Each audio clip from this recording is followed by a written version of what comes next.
Welcome to miracle 6 movies.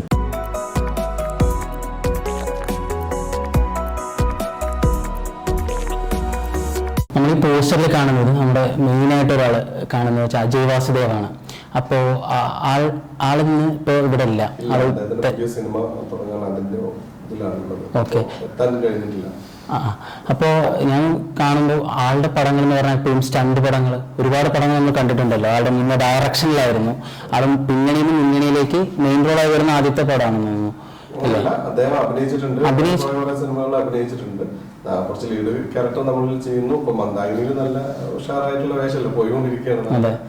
Singer Manoj അല്ലെ, singer Manoj എല്ലാ പ്രേക്ഷകരും ഏറ്റെടുത്ത ഒരു മാളികപ്പുറത്തിൽ വില്ലനായിട്ട് ഷൈലോക്കിൽ അദ്ദേഹം അഭിനയിച്ചിട്ടുണ്ട്, വില്ലനായിട്ട് അഭിനയിച്ചിട്ടുണ്ട്. ഇതിലൊരു ക്യാരക്ടറാണോ? ക്യാരക്ടർ ഒരു അദ്ദേഹത്തിന് മനോഹരമായിട്ടുള്ള ഒരു ക്യാരക്ടറാണ്. അത് എന്ത് തരത്തിലുള്ളതാണെന്നുള്ള സിനിമ കണ്ടതിന് ശേഷം നമുക്ക് തീരുമാനിക്കാം. കാരണം വെച്ചാൽ മനോഹരമായിട്ട് എന്നുള്ള പറയാൻ പറ്റുന്ന ഒരു ഫാക്ടർ തന്നെ ഉണ്ടാവും.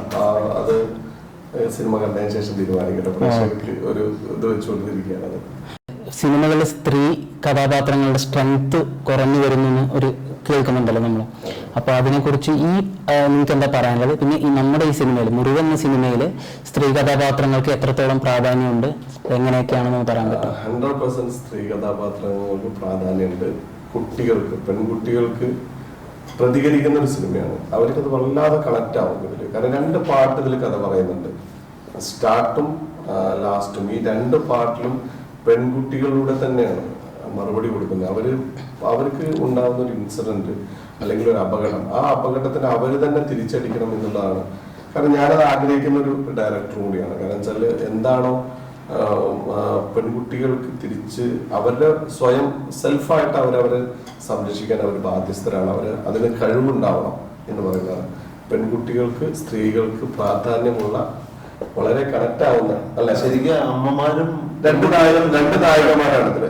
2 നായികമാർ ഒരാൾ വന്നിട്ടില്ല, ഒരാൾ ഇവിടെ ഉണ്ട്, മറ്റുള്ളതിലാണ്. അപ്പോ കൃഷ്ണപ്രവീണ എന്ന് പറയുന്ന ഒരു പെൺകുട്ടിയുണ്ട്, എന്റെ പെങ്ങളായിട്ട് ദുബായിലാണ്, വന്നിട്ടില്ല.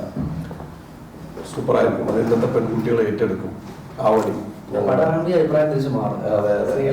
സ്ത്രീകൾക്ക് പ്രാധാന്യം കൊടുക്കുന്ന സിനിമ എന്നുള്ള രീതിയിൽ തന്നെ ആയിരിക്കും അറിയപ്പെടുക. അമ്മമാരും പെൺകുട്ടികളും തിയേറ്ററിൽ തന്നെ പോയി കാണേണ്ട ഒരു പടമാണ് സിനിമ. ഓക്കെ. അപ്പോൾ ഈ ലേഡി ആർട്ടിസ്റ്റിനും നമ്മൾ ഈ സ്റ്റണ്ടും കാര്യങ്ങളൊക്കെ ചെയ്യിപ്പിക്കുന്നുണ്ടല്ലേ സിനിമയിൽ? അപ്പോൾ ഒരുപാട് ട്രെയിനിങ്ങിന്റെ ആവശ്യങ്ങളൊക്കെ വന്നിട്ടുണ്ടാവില്ല എല്ലാവർക്കും? നല്ല തുടങ്ങുന്നതിന്റെ മുമ്പ് തന്നെ മാർഷൽ ആർട്സ് മാസ്റ്റർ വർക്ക്ഷോപ്പ് കൊടുത്തിട്ടുണ്ട്, കൂടെ നിന്നിട്ടുണ്ട്. സിനിമ കഴിയുന്നവരെ അവർക്ക് ട്രെയിനർ ഉണ്ടായിരുന്നു, ആക്ഷൻ ട്രെയിനർ ഉണ്ടായിരുന്നു. ഒരു സിനിമ അത് സിനിമയാവുന്നത് നമ്മുടെ അതിന് വിഷ്വൽസും ഓഡിയോയും എല്ലാം കണക്ട് ചെയ്യുമ്പോഴാണ് ഒരു സിനിമയാണ്. അപ്പൊ നമ്മുടെ മ്യൂസിക്കും കാര്യങ്ങളും, മ്യൂസിക്, ക്യാമറ, ഇതൊക്കെ ചെയ്തത് ആരൊക്കെയാണെന്ന്?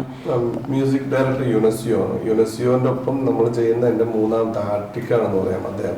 ഒരു സിനിമ ഒരു ജാതി മനുഷ്യൻ, 2ാമത്തെ സിനിമന്റെ പാട്ട് കഴിഞ്ഞു ഞങ്ങളുടെ. അത് കഴിഞ്ഞതിന് ശേഷം, അതൊരു പാൻ ഇന്ത്യൻ മൂവിയാണ്, 2025 അതിന്റെ ഷൂട്ട് ഉണ്ടാവുള്ളൂ. അതുകൊണ്ട് തന്നെ വേറൊരു ലെവലിലുള്ള പടമാണ്. അത് കഴിഞ്ഞതിന് ശേഷം 3ാമത്തെ സിനിമയാണ് മുറിവ് എന്നുള്ളത്. അദ്ദേഹം നമുക്ക് മ്യൂസിക് ചെയ്യുന്നത്. മ്യൂസിക് അതുപോലെ ഇമ്പോർട്ടൻ്റ് ആണ് ഞങ്ങളതിലെ BGM. നിതിൻ ജോർജ് ഞങ്ങൾക്ക് വാമൻ എന്നുള്ള സിനിമന്റെ മ്യൂസിക്കൊക്കെ ചെയ്ത വ്യക്തിയാണ്. സൂപ്പറായിട്ട് ചെയ്തിട്ടുണ്ട്. അത് നിങ്ങളെ കണ്ടതിന് ശേഷം തീരുമാനിക്കും. നല്ല രീതിയിൽ എൻജോയ് ചെയ്യും അത്.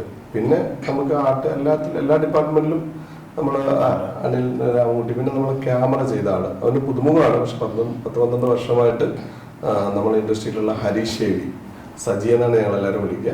ഹരീഷ് ഹേവിയാണ് ക്യാമറ ചെയ്തിട്ടുള്ള, പട്ടാമ്പിയിലുള്ള ആളാണ്.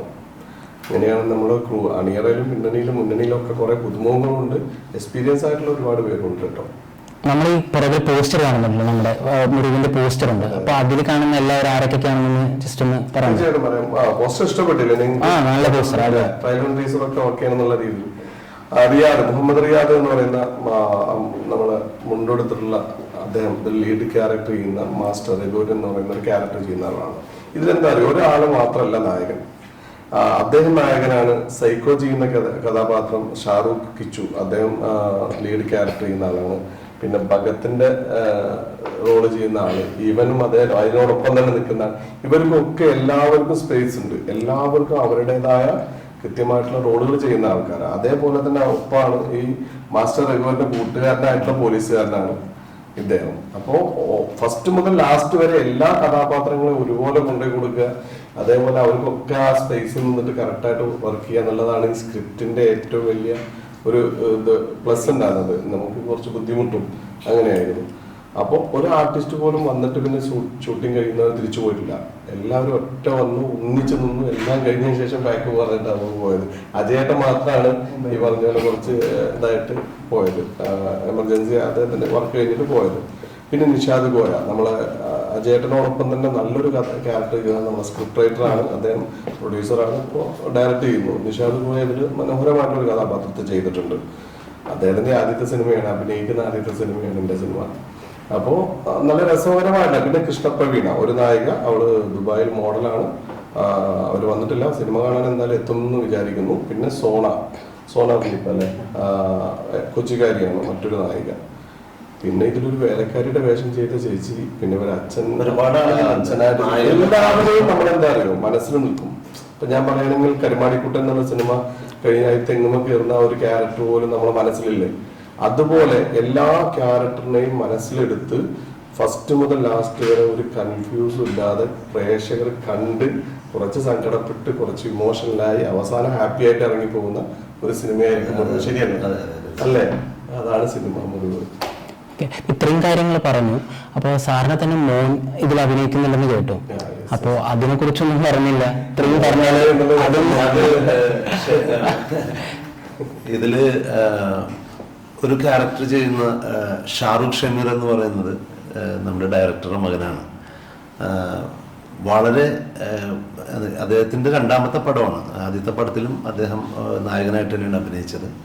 ഈ പടത്തിൽ ഭയങ്കര വ്യത്യസ്തമായിട്ടുള്ള, നമുക്കൊന്നും നമ്മൾ ചിലപ്പോൾ കണ്ടു കഴിഞ്ഞാൽ നമുക്ക് ഈ പയ്യനാണ് ഇത്രയും പെർഫോം ചെയ്യുന്ന രീതിയിൽ. കാരണം എല്ലാവരും കിച്ചു ആണെങ്കിൽ, കിച്ചു എന്ന് പറയുന്നത് ഞങ്ങൾ ഷാറുഖിനെ വിളിക്കുന്ന പേരാണ് കിച്ചു ആണെങ്കിലും എല്ലാവരും പുതുമുഖങ്ങളെന്ന് പറയുന്നത് ഈ വന്നിരിക്കുന്ന എല്ലാ ആക്ടേഴ്സിൻ്റെ മനസ്സിൽ സിനിമ എന്ന് പറയുന്നത് വലിയൊരു തീയായിട്ട് നാളമായിട്ട് നിൽക്കുന്നതാണ്. സിനിമ സ്വപ്നം കണ്ട് നടക്കുന്ന കുറേ ആളുകൾ, കുറേ വർഷങ്ങളായിട്ട് സിനിമയുടെ പുറകെ സഞ്ചരിക്കുന്ന ആളുകൾ എവിടെയാണ് ഓപ്പർച്യൂണിറ്റി എന്ന് നോക്കി നടക്കുകയാണ്. അപ്പോൾ അങ്ങനെയുള്ളവർക്ക് കിട്ടിയിരിക്കുന്ന ഒരു അവസരമാണ് മുറിവ് എന്ന് പറയുന്ന സിനിമ. അതുകൊണ്ട് തന്നെ ഈ പുതുമുഖങ്ങളിൽ നിന്ന് വാക്കുകൊണ്ട് മാത്രമേ നമുക്ക് പറയാൻ പറ്റുള്ളൂ.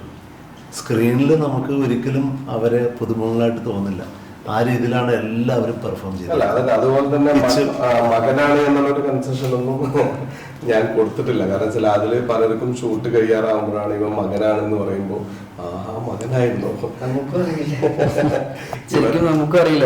അത് പ്രധാന കാര്യത്തിൽ മകനാണെന്നുള്ളൊരു കൺസിഡറേഷൻ ആക്ച്വലി ഒക്കേഷൻ ഇല്ല.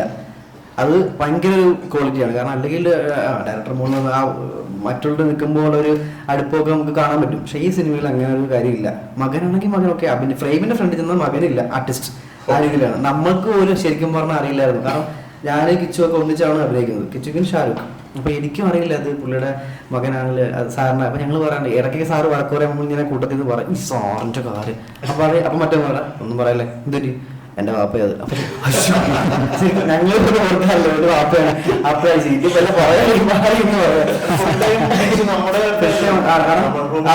കിച്ചനും ആണെങ്കിൽ ഡയറക്ടർ സാറിന്റെ അടുത്ത് പോയി ടെക്നിക്കലിന്റെ അടുത്ത് പോയിരിക്കാം. കാരണം ആ ഒരു സൈഡ് വെച്ചാൽ അറിയാലോ കുറച്ച് സീനിയർ ആൾക്കാർ. അവൻ അങ്ങനെയൊന്നുമില്ല. നമ്മുടെ ഇടയിൽ ജൂനിയർ ആർട്ടിസ്റ്റിന് കൂടെ നമ്മുടെ കൂടെയൊക്കെ എപ്പോഴും വണ്ടിക്കതും പുറത്തും ഷെഡിലും അവിടെയൊക്കെ കൂടെ നിന്ന് ഉറങ്ങുകയും ചെയ്യാൻ അവൻ അങ്ങനെ ഒരു അവന് അങ്ങനെയില്ല, സാറിന് അങ്ങനെയില്ല. അതിന്റെ ആ ലൊക്കേഷന്റെ പ്രത്യേകത ആയിരുന്നു. അതുകൊണ്ട് മോൻ അച്ഛൻ എന്നൊരു ബന്ധമില്ലായിരുന്നു.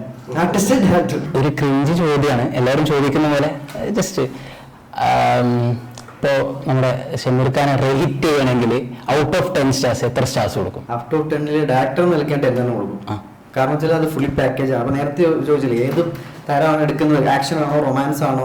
ശരിക്കും പറഞ്ഞാൽ ഒരു ഡയറക്ടർ ആവുന്നത് എക്സ്പീരിയൻസ്, ലൈഫ് എക്സ്പീരിയൻസ് ഉള്ള ആൾക്കാർക്ക് ഒരു ഡയറക്ടർ ആവാൻ പറ്റുള്ളൂ. അപ്പൊ ആ ലൈഫ് എക്സ്പീരിയൻസ് ഉള്ള ആൾക്കാർക്ക് ഇതെല്ലാം തരണം ചെയ്ത് തരുന്നത്.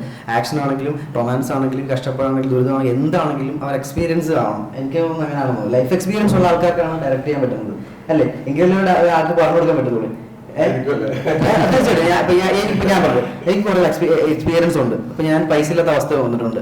പൈസ ഇല്ലാത്ത അവസ്ഥ ഒരാൾക്ക് കടം ചോദിക്കുമ്പോഴത്തേക്ക് എനിക്ക് അറിയാം എങ്ങനെ ചോദിക്കണതായി. കാരണം എന്താ, എനിക്ക് അറിയാം എങ്ങനെ എന്റെ കഷ്ടപ്പെടും. അപ്പൊ ഞാൻ ഒരാൾക്ക് അഭിനയിക്കാൻ പറയുമ്പോൾ ആ കടം ചോദിക്കുന്നത് കാണിച്ചു തരുമ്പോഴത്തേക്ക് അവൻ പറയണ ഇങ്ങനെ അങ്ങനെയല്ല ചോദിക്കേണ്ടത്, ഇങ്ങനെ ചോദിക്കണം. കാരണം എന്താ, എനിക്കെന്നറിയാം, എനിക്ക് എക്സ്പീരിയൻസ് ചെയ്തിട്ടുണ്ട്.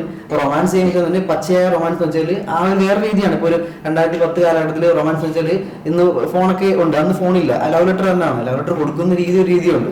അപ്പൊ രീതിയിൽ ഇങ്ങനെ കൊടുക്കുമ്പോഴത്തേക്ക് ഞാൻ പറയും അങ്ങനല്ല കൊടുക്കേണ്ടത്, അതൊരു നാണമുണ്ട്, ആ ചുറ്റും നോക്കണം കാരണം ഇത് എക്സ്പീരിയൻസ് ഉള്ളത്. അപ്പൊ ഞാൻ പറയുകയാണെങ്കിൽ എക്സ്പീരിയൻസ് ഉള്ള ആൾക്കാർക്കാണ് ഡയറക്റ്റ് ചെയ്യാൻ പറ്റില്ല. അപ്പൊ അങ്ങനെ നിൽക്കുകയാണെങ്കിൽ സ്ക്രിപ്റ്റ് എന്താണോ ഇപ്പൊ സ്ക്രിപ്റ്റ് കൊണ്ടുവരണം, ആ സ്ക്രിപ്റ്റ് റൊമാൻസ് ആണെങ്കിൽ എനിക്കറിയാം ആ റൊമാൻസ് ആണെങ്കിൽ അതെങ്ങനെ എനിക്ക് സ്ക്രീനിൽ കൊണ്ടുവരാൻ. സോ സ്ക്രിപ്റ്റിന്റെ ബേസിലാണ് ഒരു ഡയറക്ടർ എന്ത് ചെയ്യണമെന്ന കാര്യം.